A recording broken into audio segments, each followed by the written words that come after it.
নমস্কার, আমি টুসি's হোম কিচেনে আপনাদের সকলকে স্বাগত জানাই। আজ আমি বানাচ্ছি সজনে ডাঁটার মশলাওয়ালা চটপটে সবজি। সজনে ডাঁটার সবজি বানানোর জন্য আমি সজনেগুলোকে 1 ইঞ্চি পরিমাপে কেটে নিয়েছি, আর নিয়েছি 3টে আলু ডুমো ডুমো করে, 2টো পেঁয়াজ নিয়েছি বড় সাইজের কুচি করে, 2টো বড় টমেটো নিয়েছি, আর নিয়েছি একটা গোটা রসুনের কোয়া, আর আধা ইঞ্চি পরিমাণের আদা। এবার আমি কড়াইয়ের মধ্যে অল্প তেলের মধ্যে সজনেগুলোকে হালকা ভেজে নিচ্ছি। সজনে আমি বেশি ভাজবো না।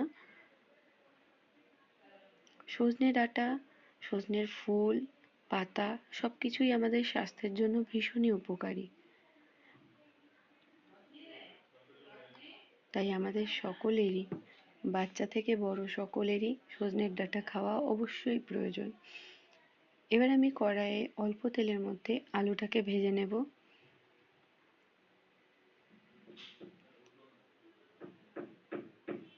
আলু ভাজা হয়ে গেলে তুলে রেখে দিচ্ছি। এবার আমি তেলের মধ্যে ফোড়ন দিয়ে নিচ্ছি 1/2 চা চামচ মেথি দানা। এবার নিয়ে নিচ্ছি পেঁয়াজ কুচি। মেথি দানার ফোড়নে সজনে ডাঁটার সবজির স্বাদ একদমই অন্যরকম হয়ে ওঠে। আপনারা অবশ্যই একবার ট্রাই করে দেখবেন।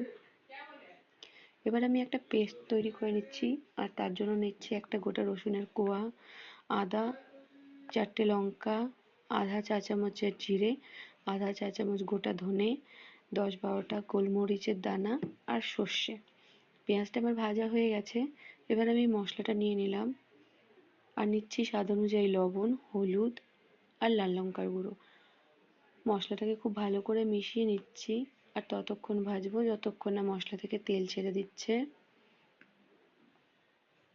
মশলা আমার ভাজা হয়ে গেছে। এবার নিয়ে নিচ্ছি টমেটো কুচি। টমেটোটা দিয়ে খুব ভালো করে মশলাটাকে আমি কষিয়ে নিলাম। এবার নিয়ে নিচ্ছি সজনে আর আলু ভাজা আলুটা মশলার সাথে খুব ভালো করে মিশিয়ে নিতে হবে। এরপর নিয়ে নিচ্ছি আমি গরম জল। এবার আমি সজনেটা সেদ্ধ হওয়া পর্যন্ত রান্না করব। সজনে সেদ্ধ হয়ে গেছে। এবার নিয়ে নিচ্ছি গরম মশলা, আর সব শেষে দেব ধনেপাতা। আমার ভিডিও যদি আপনাদের ভালো লেগে থাকে তাহলে অবশ্যই একটা কমেন্ট আর একটা লাইক করবেন, আর আমার চ্যানেলটাকে সাবস্ক্রাইব করে নেবেন। আবার দেখা হচ্ছে নেক্সট ভিডিওতে।